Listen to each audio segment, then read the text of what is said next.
Kami hidup dalam perjanjian yang daripada Tuhan. Dalam keadaan apapun juga kami percaya Engkau yang terus membawa kami untuk mencapai puncak destiny kami Tuhan. Engkau terus jagai hati kami, jagai yang di dalam kami Tuhan, supaya kami tidak serakah. Hati kami senantiasa melekat dan mengingini Engkau lebih dari semua yang ada. Mari Tuhan berbicara buat kami semua. Biar roh hikmat dan roh hikmatan Tuhan itu turun dalam hidup dan kami boleh menangkap yang ilahi yang daripada Tuhan. Kami boleh melihat dan mengalami yang ilahi yang daripada Tuhan. Terima kasih Tuhan. Di dalam nama Tuhan Yesus yang percaya semua berkata amin. Nah, kalau kembali kasih Tuhan shalom. Saudara, kita akan kembali belajar firman Tuhan tentang satu tema tentang tidak serakah. Dan itu sebetulnya bicara tentang sikap hati kita, saudara. Bahwa ketika hati kita mengakui bahwa Tuhan adalah segalanya, dan kita berkata Tuhan ini semua karena kebaikan anugerah-Mu, saya percaya itu bicara yang di dalam, bicara yang tidak kelihatan. Sama seperti pohon, saudara, yang dilihat orang seringkali hanya tampak luar, tapi bagaimana yang di dalam? Pohon itu akan semakin berbuah, semakin lebat, karena akarnya yang di dalam yang tidak kelihatan itu terus mencari sumbernya. Dan saya berdoa pagi hari ini kita akan kembali belajar tentang bagaimana supaya yang di dalam ini, yang orang lain tidak mengerti, orang lain tidak tahu, kita terus mengingini, kita terus mengejar akan pribadi Tuhan yang percaya. Amin. Dan hasilnya akan berbuah, hasilnya akan tampak kelihatan, dan orang lain akan melihat bagaimana kehidupan kita memperkenalkan di Tuhan. Saudara, kita akan belajar tentang berakar, bertumbuh, dan berbuah ke atas. Saudara, kita akan kembali belajar firman Tuhan di dalam Alkitab kita. Saudara, kita tahu bahwa di dalam surat Kolose adalah surat yang bertema tentang hidup kekudusan melalui Tuhan Yesus Kristus. Dan Paulus menuliskan surat ini disebabkan karena saat itu jemaat Kolose berlimpah dengan sukacita. Kenapa mereka berlimpah dengan sukacita, saudara? Karena mereka punya iman. Hari-hari ini ada begitu banyak orang yang tidak bisa bersukacita karena keadaan, karena kondisi, keadaan tekanan. Tapi di sisi yang lainnya ada keadaan yang seperti ini, ada orang-orang yang tetap bisa bersukacita. Apa yang menjadi perbedaannya? Ada orang dalam keadaan yang sulit tetap bisa bersukacita, ada orang yang keadaan yang sulit tidak bisa bersukacita. Yang menjadi perbedaannya adalah iman kita, keyakinan kita di dalam Yesus Kristus itu membuat kita tetap bersukacita dalam keadaan apapun juga. Yang percaya katakan amin. Saudara, Paulus mengatakan dan memperingatkan kepada setiap kita semuanya, orang yang awalnya sungguh-sungguh, orang yang awalnya baik di dalam Kristus dan punya pengaruh yang luar biasa, tetapi bisa jadi di tengah perjalanan gugur, bisa jadi di tengah perjalanan rohaninya imannya berhenti, bisa jadi tidak seperti yang dulu berhenti, saudara. Kenapa? Sebab keadaan, kondisi, tekanan, apapun juga, saudara. Saudara, Tuhan memperingatkan lewat Paulus buat kita semuanya supaya kita tetap sukacita dalam keadaan apapun juga. Katakan amin. Sebelum pandemi atau sekarang new normal pun, saudara, kita tetap bersukacita. Dan saya percaya di balik itu semuanya mendatangkan kebaikan buat kita semuanya. Katakan amin. Segala perkara dapat kami tanggung di dalam Tuhan yang memberi kekuatan kepada kita semuanya. Mari kita buka Alkitab kita di dalam Kolose pasal yang kedua ayat yang ke-6. Perhatikan kalimat ini, saudara. Kamu telah menerima Kristus Yesus Tuhan. Saudara, kita akan lihat kembali ke Alkitab kita, Kolose pasal yang kedua ayat yang ke-6. Berkata demikian, kepenuhan hidup di dalam Kristus. Kamu telah menerima Kristus Yesus Tuhan. Karena itu hendaklah hidupmu tetap di dalam Dia. Saudara, peringatan yang pertama yang Paulus berikan kepada Kolose, kepada kita sebagai orang percaya juga. Yang pertama adalah kamu telah menerima. Katakan menerima. Kita sudah menerima Kristus Yesus Tuhan kita. Itu merupakan sebuah anugerah yang besar. Itu merupakan sebuah pemberian yang luar biasa. Kenapa? Sebab ketika kita memperoleh Kristus Yesus Tuhan, itu artinya kita memperoleh keselamatan. Ketika saudara percaya kepada Yesus Kristus, itu berarti saudara menerima keselamatan selama kita hidup di dunia ini atau nanti kelak di surga. Dan keselamatan itu hanya ada dalam Yesus Kristus. Kisah pasal yang keempat ayat yang ke-12 berkata demikian. Kisah pasal yang keempat ayat yang ke-12 berkata demikian. Dan keselamatan tidak ada dalam siapapun, juga di dalam Dia, sebab di bawah kolong langit ini tidak ada nama lain yang diberikan kepada manusia yang olehnya kita diselamatkan. Saudara, ketika kita percaya Tuhan, ketika kita menerima Tuhan, itu artinya saudara kita memperoleh, kita punya tiket untuk kita masuk dalam kerajaan surga. Pertanyaannya, bagaimana dengan yang di luar? Dan kita mau beritahu, tolong PowerPoint. Bagaimana saudara? Mereka akan dihakimi sesuai dengan kitab mereka masing-masing. Wahyu pasal yang ke-20 ayat yang ke-12. Wahyu pasal yang ke-20 ayat yang ke-12 kita akan lihat lebih dahulu. Wahyu pasal yang ke-20. Dan aku melihat orang-orang yang mati besar dan kecil berdiri di depan tahta itu. Lalu dibuka semua kitab dan dibuka juga sebuah kitab lain, yaitu kitab kehidupan. Dan orang-orang yang mati dihakimi menurut perbuatan mereka berdasarkan apa yang ada tertulis di dalam kitab itu. Saudara, berdasarkan dengan perbuatan mereka, berdasarkan dengan keyakinan masing-masing. Saya kembali ketika kita percaya Yesus, maka Yesus memberikan jaminan dan Dia berkata, akulah jalan, kebenaran, dan kehidupan. Tidak ada satu orang pun yang sampai kepada Bapa tanpa melalui aku. Itu yang dikatakan Yesus Kristus, saudara. Mungkin kita berkata, Pak, keselamatan kok begitu mudah buat orang percaya, buat saya dan saudara. Saudara, keselamatan itu adalah anugerah. Meskipun keselamatan adalah anugerah, tapi jangan disia-siakan. Yesus mati di dunia ini, Dia juga memberikan nyawanya sendiri yang tunggal, yaitu Yesus Kristus, supaya kamu juga menerima keselamatan. Hari itu, ini orang India terima Tuhan sebagai juru selamat secara pribadi. Ketika kita sudah terima Tuhan sebagai Allah dan juru selamat secara pribadi, jangan disia-siakan. Seperti Yudas, dia serakah, dan dia cukup serakah karena dia jual Yesus gurunya sendiri dengan 30 keping perak. Hatinya cinta dengan uang. Esau juga sama, saudara, juga serakah. Dia tidak mempedulikan, yang penting dirinya sendiri. Keserakahan bukan hanya bicara tentang uang saja, tetapi keegoisan diri. Dia tidak pedulikan orang lain. Itu juga bisa bicara tentang keserakahan. Next, saudara, kita akan lihat yang kedua. Apa kata firman Tuhan buat kita semuanya? Peringatan apa yang kita bisa dapatkan? Kolose 2 ayat yang ke-6 bagian B.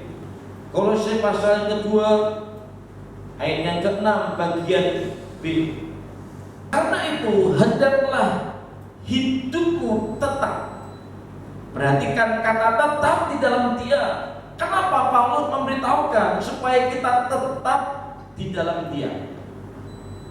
Sebab banyak orang saat itu yang ada di Kolose dulunya setia, tapi akhirnya gugur. Saudara, hari-hari ini Tuhan berkata supaya kita tetap di dalam Dia. Sama seperti keadaan saat ini, saudara. Paulus mengingatkan supaya kita tetap di dalam Dia. Jangan hanya waktu dulu keadaan semuanya baik, tidak ada masalah, kita ada di dalam Tuhan. Tapi saat ini ketika kita dalam kesulitan pergumulan, kita tidak ada atau tidak tetap dalam Dia. Saudara, mari kita sama-sama sungguh-sungguh pada Tuhan, tetap punya keintiman, kedekatan, punya pengalaman pribadi dengan Tuhan. Hari-hari ini saudara, ada begitu banyak hal membuat kita akhirnya tidak tetap di dalam Tuhan. Apa itu Pak? Kesibukan. Apa itu Pak? Mungkin hari-hari ini ada begitu banyak yang memicu, membuat kita akhirnya marah, saudara. Hari-hari ini membuat kita diolah yang di dalam kita ini yang tidak kelihatan seperti akar, seperti pohon akarnya, diolah hari-hari ini, saudara. Mari sama-sama kita tetap di dalam Tuhan, tetap di dalam Dia, sungguh-sungguh pada Tuhan, tetap punya satu. Bahkan hari-hari ini perlu ditambah doa-doa kita. Hari-hari ini perlu ditambah pelayanan kita, keintiman kita dengan Tuhan. Saudara, kata tetap itu berarti tetap tinggal diam. Saudara, tetap tinggal diam. Kalau tetap di rumah berarti juga terus di rumah, saudara. Tuhan juga sama memberitahukan supaya kita tetap di dalam Tuhan. Kalau dulu kita punya jam saat teduh, sekarang juga tetap punya jam saat teduh. Kalau dulu kita melayani, sekarang juga tetap melayani Tuhan. Kalau dulu kita cinta Tuhan, sekarang juga Tuhan mau supaya kita tetap cinta Tuhan. Katakan amin. Yang berikutnya, saudara, yang ketiga, Kolose 2 ayat yang ke-7 berkata, hendaklah kamu berakar di dalam Dia, dibangun di atas Dia. Hendaklah kamu bertambah teguh dalam iman yang telah diajarkan kepadamu, dan hendaklah hatimu melimpah dengan syukur. Saudara, Tuhan mau supaya setiap kita semuanya, kalau dulu dimulai dengan roh, jangan diakhiri daging. Kalau dulu dimulai roh, sekarang tetap hidup dalam roh, dan juga kelak ke depan tetap di dalam hidup di dalam roh. Karena Tuhan bawa kita kepada puncak destiny. Saudara, orang yang akan dibawa Tuhan kepada puncak destiny, orang tersebut itu akan menyelaraskan, menyesuaikan dengan keinginan roh. Kita ini hidup di dalam daging, keinginan daging, kemauan daging, kepinginnya santai, kepinginnya relax, kepinginnya sudah tidak lagi ngapa-ngapain. Tapi keinginan roh itu, saudara, kita mesti harus selaraskan, kita mesti harus berjuang di strength. Ketika di strength itu bicara tentang yang di dalam, yang tidak kelihatan. Apa itu? Akar. Akar, saudara. Ada begitu banyak di dalam Alkitab Yesus berkata tentang akar. Kita mau buka di dalam Injil Matius 13 ayat yang ke-21. Matius pasal 13 ayat yang ke-21 berkata demikian. Tetapi ia tidak berakar dan tahan sebentar saja. Apabila datang penindasan atau penganiayaan karena firman itu, orang itu pun segera murtad. Saudara, ketika Yesus memberikan perumpamaan tentang biji yang ditabur, ada satu ayat yang berkata tidak bisa atau tidak berakar atau akarnya pendek.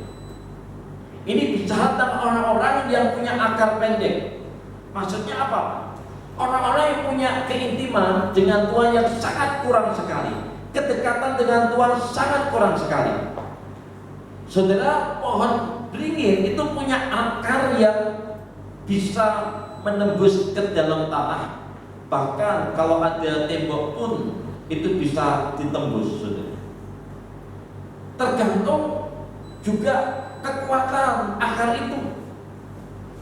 Saudara, sama seperti bangunan kualitasnya itu baik atau tidak, itu tergantung dari kualitas fondasi. Rumah yang Bapak Ibu Saudara tempati itu juga kuat kokoh sampai hari ini kalau fondasinya juga bagus. Sekolah yang Tuhan percayakan ketika awal dilumpuhkan dan ketika mulai membangun fondasi, saya tanya kepada arsiteknya, insinyurnya, pemborongnya, Pak, kenapa harus digali sekian meter dalam tanah? Kenapa mesti harus dikasih besi yang cukup besar? Sebetulnya nggak perlu besi yang cukup besar, cukup yang sekian aja. Paling untuk 3-40 tahun bisa. Lalu mereka berkata, tidak Pak, kami punya planning ke depan. Kalau misalkan kita hanya pendek saja, fondasinya tidak akan kuat. Lalu dia berkata, ini memang kita sekali buat cukup dalam, sekali buat bisa dipakai selamanya. Mau dinaikkan ke lantai 3, lantai 4 masih bisa Pak. Lantai 5 masih mumpuni. Saudara, itu kelihatan dari dalam. Kalau kita lihat bangunan-bangunan yang tinggi sampai sekarang masih kuat. Kenapa? Karena fondasinya. Saudara, Tuhan mau berkata supaya kita berakar di dalam Dia. Tuhan memperhatikan yang di dalam kehidupan yang tidak kelihatan. Ada begitu banyak orang yang tidak sabar ketika dididik yang di dalam, ketika bicara tentang masalah hati, tentang keserakahan, tidak setuju, tidak sabar. Mari sama-sama katakan, Tuhan, saya izinkan Engkau terus menyelidiki hatiku, terus berbicara tentang hatiku. Saudara, setiap kali saudara minta supaya Tuhan terus menyelidiki hati kita. Kalau kita seringkali ingin cepat-cepat, saudara, hasilnya tidak mau terlalu lama diproses. Saya percaya saudara, itu juga tidak akan lama juga. Berkat yang kita terima hilang begitu saja. Anak yang terhilang ingin cepat-cepat memperoleh kekayaan, dia serakah. Yang jadi bagiannya dia harusnya kelak nanti kalau ayahnya meninggal baru jadi bagiannya dia. Tapi karena hatinya serakah, dia berusaha untuk potong jalan supaya cepat jalur pintas. Kalau kita pergi luar kota ke Jakarta sekarang ada jalan tol, tidak masalah. Tapi kalau kita itu urusan yang kekal, kalau kita cepat-cepat, yang bukan jadi bagian kita, tadi firman Tuhan pagi sangat memberkati saya, yang bukan jadi patok wilayah kita, saudara. Kemudian kita berusaha, itu sangat bahaya. Anak terhilang juga sama, dia ingin cepat-cepat memulai kekayaan. Justru ketika dia dapat apa dan dapat, dia minta jatahnya, dia minta bagiannya, kemudian dia pergi keluar dari rumah dan dia menjauh dari ayahnya. Alkitab berkata, sekian tahun kemudian anak yang dapat kekayaan dengan cara pintas, singkat beberapa tahun kemudian Alkitab mencatat akhir hidupnya, endingnya justru sebaliknya, semua kekayaan dia terima habis ludes dan dia terpaksa harus makan dari makanan yang babi. Seringkali tanpa disadari kita ingin cepat-cepat berhasil, tapi nggak mau prosesnya. Seringkali kita dididik oleh Tuhan untuk setia dalam perkara kecil. Apa itu perkara kecil? Perkara-perkara yang sederhana. Kalau dalam pelayanan membersihkan, kemudian memperhatikan perkara-perkara yang kecil. Saya masih ingat ketika saya sekolah Alkitab, kemudian selesai lulus dan kemudian dibawa ke Madiun, Tuhan berkata setia dalam perkara kecil. Saya harus membersihkan kamar mandi gereja. Posisi saya waktu itu sudah berkeluarga dan sudah punya usaha, tapi saya tinggalkan untuk membersihkan kamar mandi. Itu mendidik hati saya, mendidik sikap hati saya, mendidik akar saya. Kelihatannya dilihat orang, tapi Tuhan lihat yang di dalam. Sama seperti pohon. Pohon itu akan berbuah, bertumbuh lebat, bukan secara tiba-tiba, tetapi karena ada akar yang tidak kelihatan, yang terus mencari sumbernya. Ketika dididik saat itu, saudara, sepertinya nggak mau, kepinginnya cepat-cepat saja melayani, tapi dididik. Justru itu merupakan cara Tuhan untuk mempersiapkan wadah kita. Ada orang yang justru ingin cepat-cepat kaya dengan berbagai macam cara, saudara. Akhirnya justru tidak diberkati, justru hancur. Ada perbedaannya, saudara. Raja Saul contohnya terlalu cepat kepingin memiliki harta, kemudian juga kepingin punya pasukan, tapi justru kehilangan. Sebaliknya Raja Daud, dia tidak serakah, dia membayar sangat mahal sekali.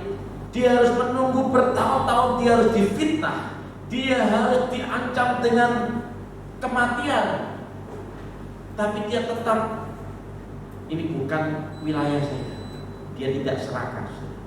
Bisa pada saat itu, saat Saul sedang membuang hajat, kesempatan untuk Daud untuk membunuh, bisa pada? Bisa. Ada kesempatan.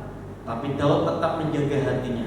Dia berkata, saya tidak berani karena ini adalah orang yang diberkati, yang diurapi Tuhan, orang yang diberkati Tuhan. Wilayahnya dia masih menjadi anak menantu. Wilayahnya Saul saat itu sudah menjadi raja. Wilayahnya Daud masih menjadi anak yang menantu, masih kecil. Tapi dia tidak keluar dari wilayah patok wilayahnya untuk jalan pintas membunuh mertuanya sendiri. Bisa pada? Bisa. Alasannya ada pada? Ada. Kesempatan dia bunuh supaya mati. Daud, kesempatan itu ada. Dan saudara, dia tidak lakukan itu. Dia mau diproses, dia mau dididik. Hasilnya beda. Beda dengan Salomo, saudara. Hasilnya juga beda. Salomo usia 9 tahun, akhir hidupnya sia-sia dalam seluruh segi kehidupan, baik pekerjaan, bisnis, usaha, pelayanan. Kita harus sabar. Sabar itu membiarkan dan menunggu waktu Tuhan untuk meninggikan kita. Saudara, sabar. Kita mesti sabar. Dia akan mengerjakan hati kita, mendidik hati kita, kemudian mengajar hati kita. Kalau hati kita mulai condong dengan keserakahan, hati kita condong tentang ujian, hati kita condong karena kuasa jabatan, saudara, Tuhan ingatkan, jangan serakah.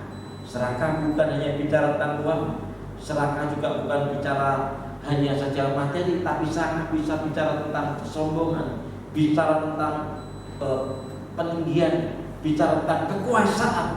Cukup yang jadi bagian kita. Saudara, kita akan kembali belajar firman Tuhan tentang Yohanes 15 ayat yang keempat. Tinggal di dalam aku. Berbicara tentang akal, Tuhan berkata, biarlah engkau tinggal di dalam aku dan aku di dalam kamu. Ini menunjukkan bahwa kita tetap di dalam Kristus. Ini penting, saudara. Ya, penting. Sebab kalau kita hidup dalam Kristus, ketika kita ada dalam Kristus, dengan mendengarkan dan mengerti firman Tuhan, saudara, itu bicara tentang bagaimana sebetulnya kita ini hidup tanpa atau tidak bisa hidup kalau tanpa Tuhan. Selalu melekat, selalu tanya, selalu bersandar, selalu minta pimpinan Tuhan, selalu berkata-kata dengan Tuhan. Dan saya percaya itu kunci Tuhan terus membawa kita mengalami puncak destiny daripada Tuhan. Katakan amin. Yang berikutnya, saudara, Efesus pasal yang keempat ayat 20 sampai ayat yang ke-22. Efesus pasal yang kedua, maksud saya.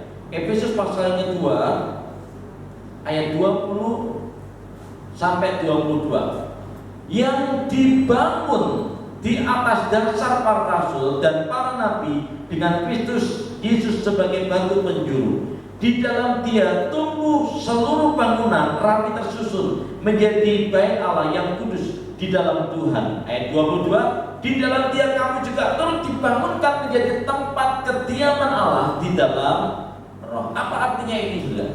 Artinya, saudara, bahwa kita hidup dibangun atas kebenaran firman Tuhan.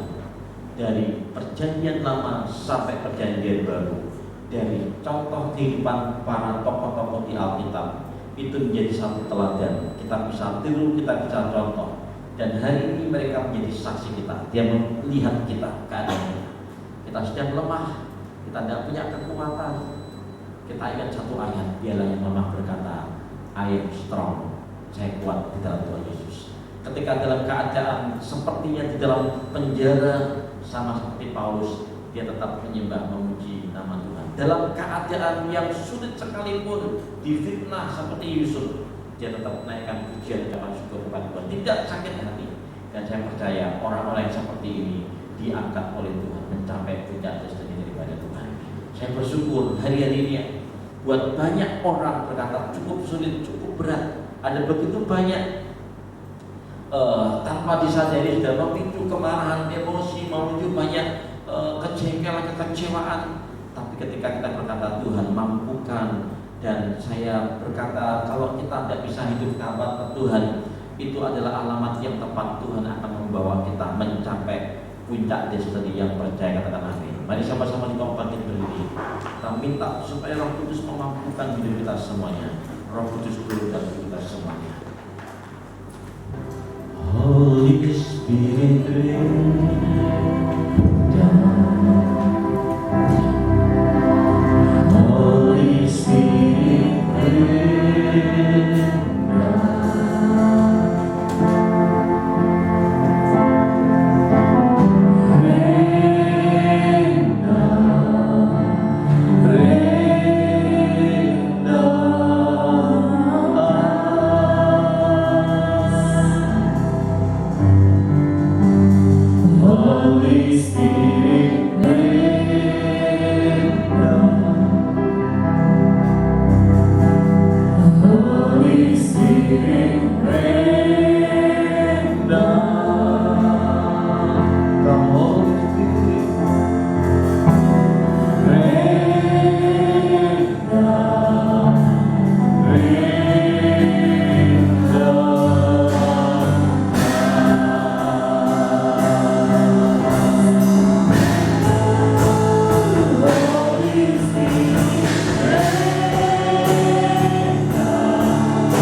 di serempat kamu pagi hari ini.